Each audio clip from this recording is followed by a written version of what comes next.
You're here, you already know speaking is important for your career, for your college, for your job, for your business, right? But you are questioning, can speaking be your career?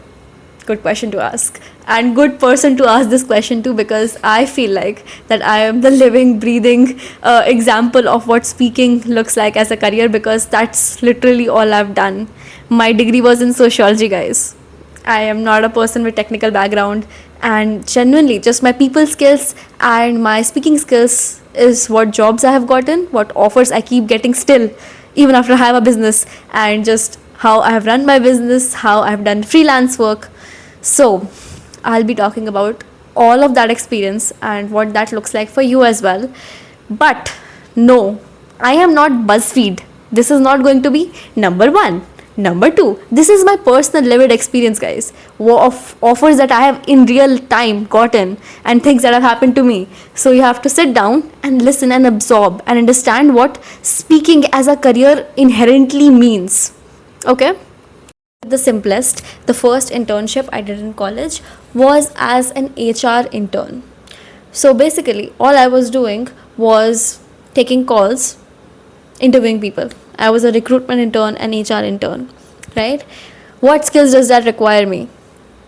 To speak to a lot of people and have the adaptability to understand, will this person fit the job or not? HR is the easiest career for you to get into if you have good speaking skills. See, I'm not starting out fancy. It is not a fancy new communications coach career. It's a basic ass career that you just don't know that you don't need a whole ass HRM degree for this. You can start as an HR intern, and if you're good at it, you will keep getting promoted. Okay, and if you get an MBA in HR, that is good for you. Good for you. It will help you achieve like maybe a higher salary faster, but you can get started literally anytime. Yeah, it just needs speaking skills and people skills of knowing that should this person be hired, and if you have good hires over and over again, you will get promoted just by your work experience. I was literally offered a 14 LPA job after college in HR that I did not take without any HRM degree. Okay, so trust me, I'm telling this very honestly.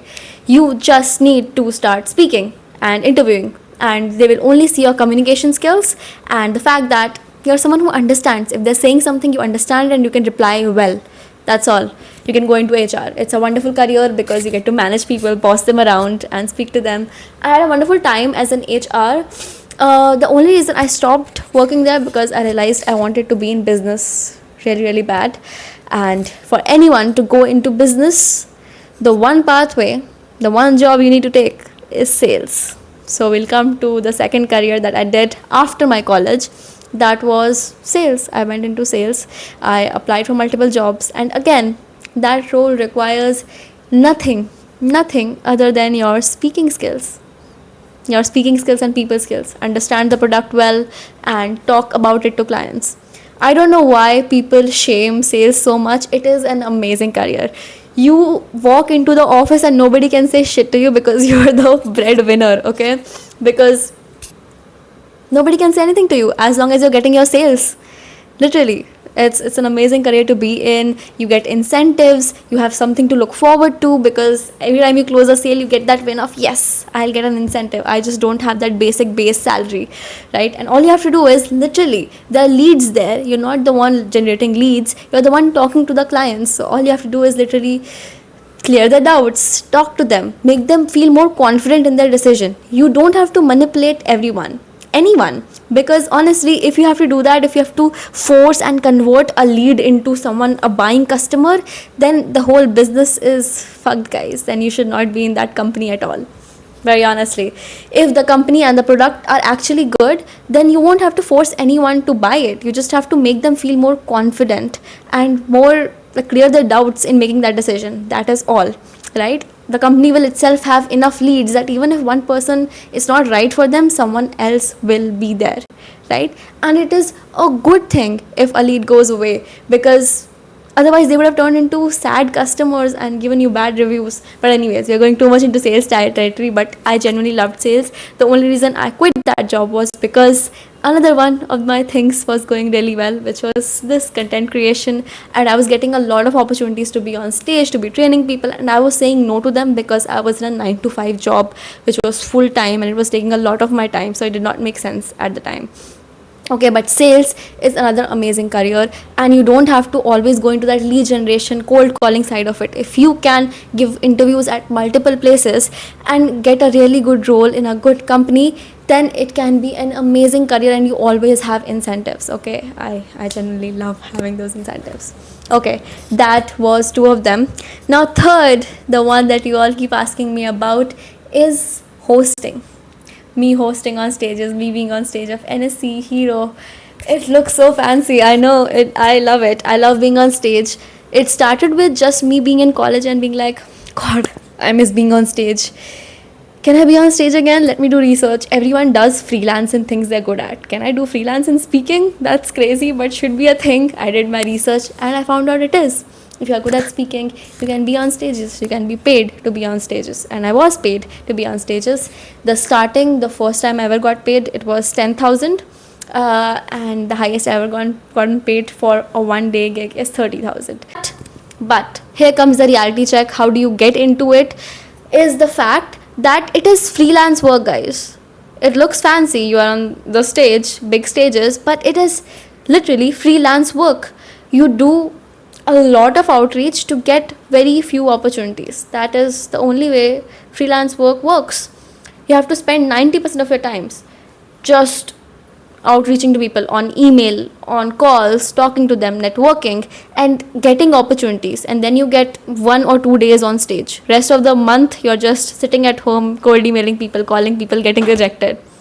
It's the reality. And you think I haven't? You think I got these opportunities out of thin air? Dude, I am from a small town in Uttarakhand, okay? I knew nobody in Delhi, nobody in Mumbai. I was cold emailing people. I was cold calling event managers. And you will ask me then how to get those emails and numbers. Apollo.io. I will leave the link in description as well. It is the most known site that has literally all the emails, numbers of people available. But also know that event organizers are some of the people in the entire world who cannot hide their numbers, because sponsors have to call them, because attendees have to call them. So their numbers are literally up on their website. Anyone you want to work with, just call them up, give them your portfolio, and they'll hire you. Not hire you immediately, but they'll keep you in like a log, and anytime they need a host, they will call you up, right? So yeah, that brings me to my next point, that you have to have patience in speaking, in opportunities that come specially for being on stage, for hosting. I have gotten opportunities 3 months after calling someone, because that's how it works. Nobody immediately has an event planned. If they do, then they already have an host for it, right? Events are planned months in advance. So for you to be able to get those opportunities, you have to start calling now and hope that 3 months down the line you will have one stage opportunity. But once it gets started rolling, once you have done 2-3 stage appearances, then the people you spoke to in the audience also remember you, and then more and more opportunities come by. Okay, if you're doing it well, if you're good at the stage. So it becomes a rolling effect, success to the successful, what we call in economics. But the fact remains that for that you have to get started with just pure outreach, get rejected, go on calls, send DMs. It's hard, but it's worth it. I'm glad I did it for 3 months, and I eventually got to be on stage of Hero, eventually got to be on stage of NSC. You can do this, okay? If you're still asking me how to make a portfolio, it's nothing. You just need videos of yourself on stage, okay? That can be from college events, from school events. I have used literally every video I had on stage to get corporate events. Just put them all together, give some description to all the videos of what you were doing, and put them all together on Canva or a website, free websites. We know how to make them, right? You can find a YouTube tutorial somewhere. So just make a portfolio there and start sending it. That's how it works. You have to at least start calling or DMing 30 people a day for 3 months. And if you're talking to 900 people, I talk to 900 people, do you not think I'll get a opportunity on stage? Hell yes. That is exactly how I got it. But full disclosure, Even despite being on stage, I now am no longer taking any hosting opportunities, even though I love it, because hosting means I have to speak someone else's words.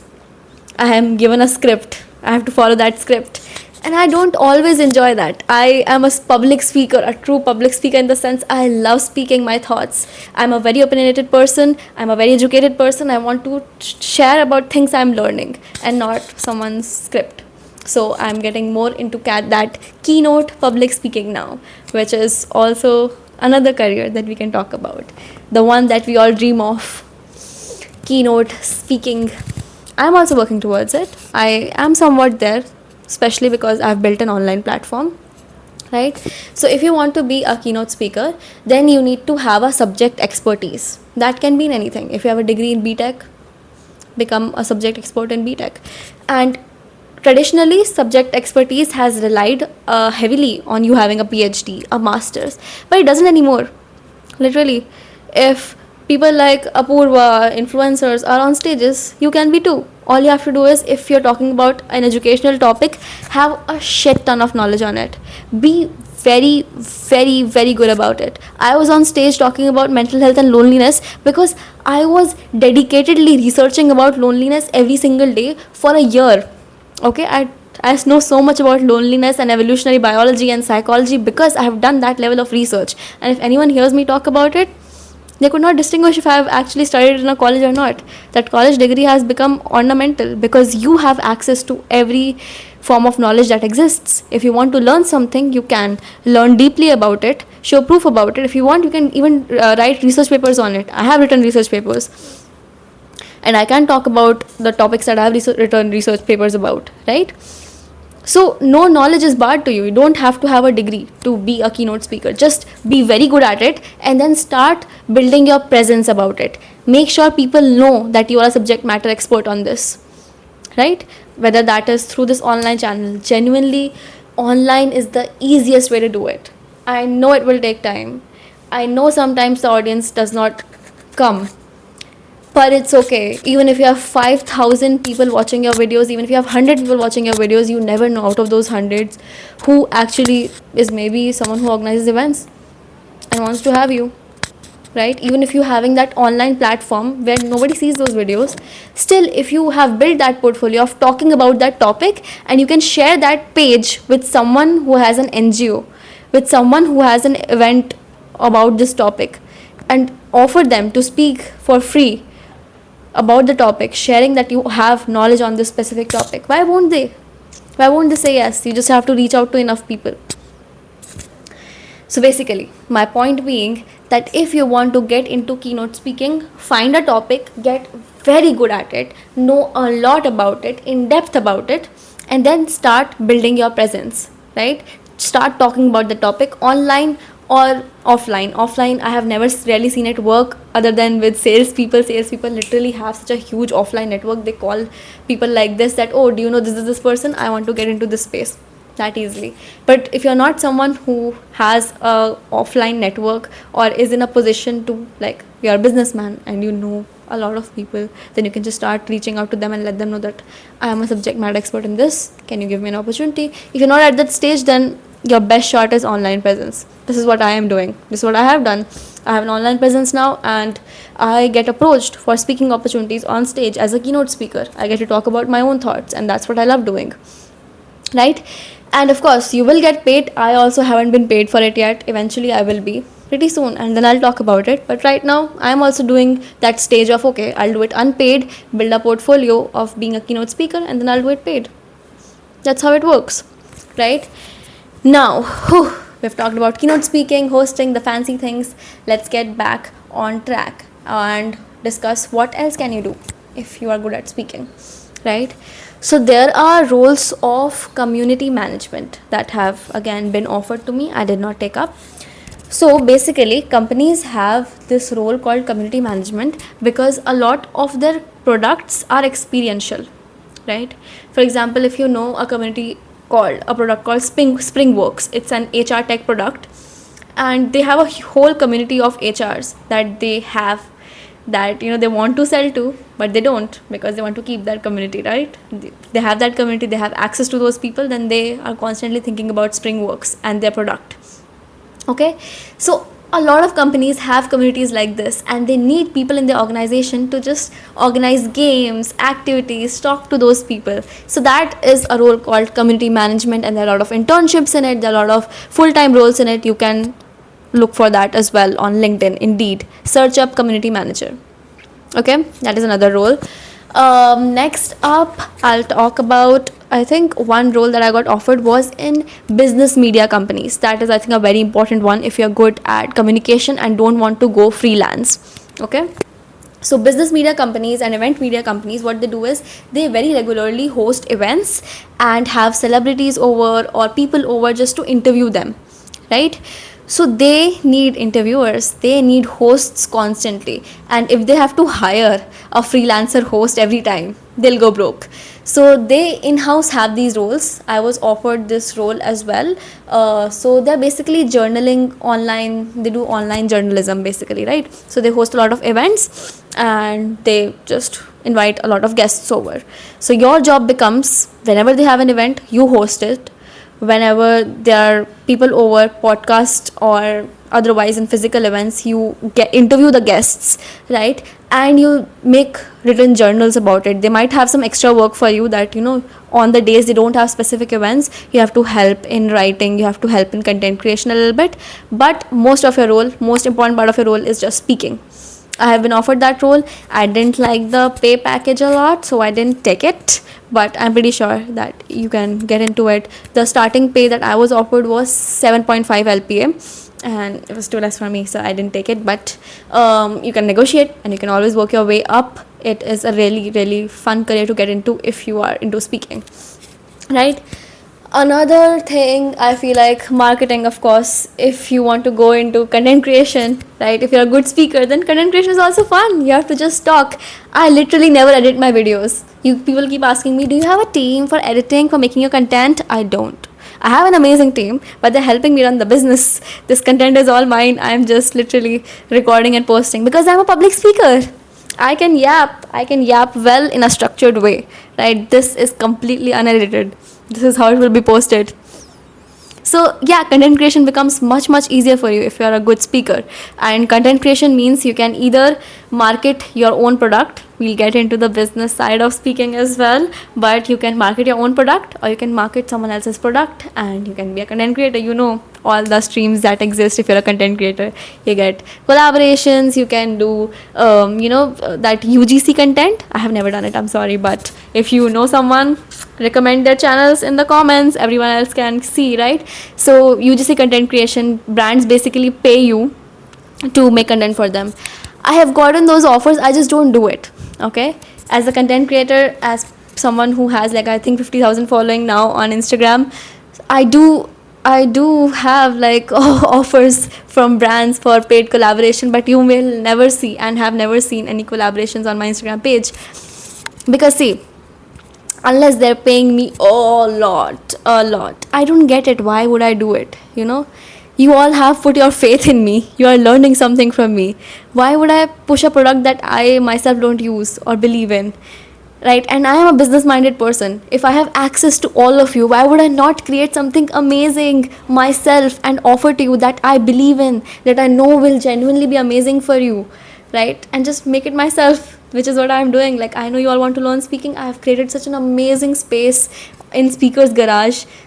It's so amazing. I haven't even marketed it yet because honestly, people just keep approaching me actively to be a part of it, and only they get access. So that itself has been so amazing for us, that everyone who only asks and applies and just does the 7-day free program gets to join the Speaker's Garage. We don't have to push, we don't have to market. Everyone wants to join it themselves. And that is the beauty of having a good product, and I'm so happy to have made it. So I don't want to push anyone else's product.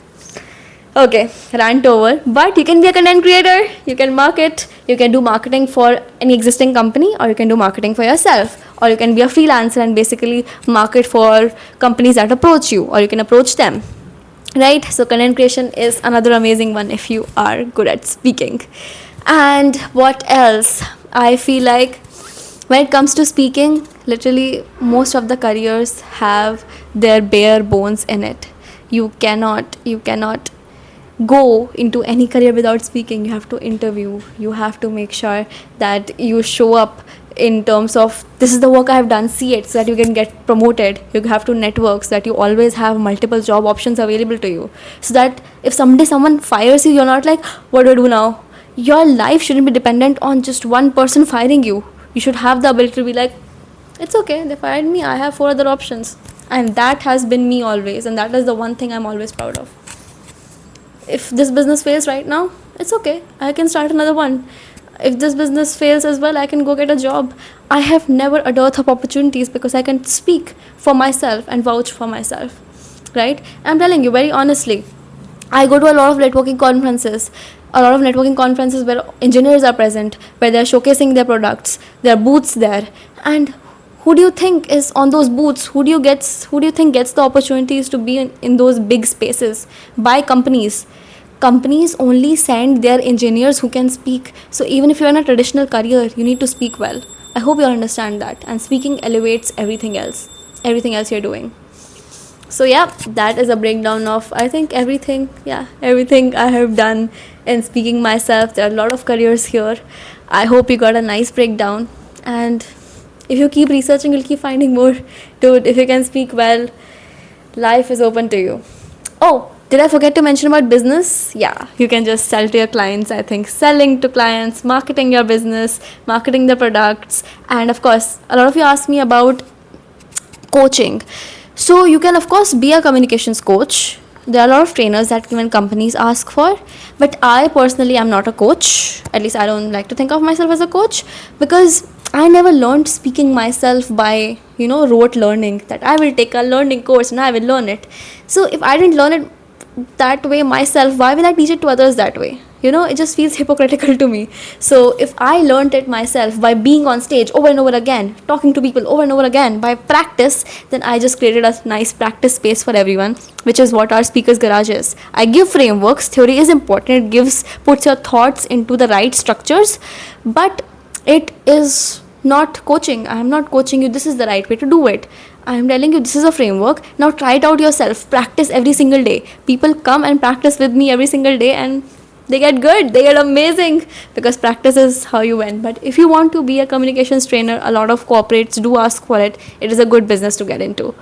That is another option if you want to be into speaking. So yeah, but genuinely, if you're someone who is still working on their speaking skills and want to improve and want a platform to practice, to be on stages, come join us. It's completely free, because we're doing constantly. I love free resources. If I push people to pay for anything, that will be the end of me. I cannot do that. That is not in me. So I just love creating free resources for you all, because if you all are here to learn speaking and I can just put you all together and you can practice together, that is so amazing. Keep doing that. That free resource will always exist for you. Keep practicing. Come join the 7-day practice program, and you can do it over and over again, or you can be a part of the free webinars we do every Sunday. So all of that is still going on.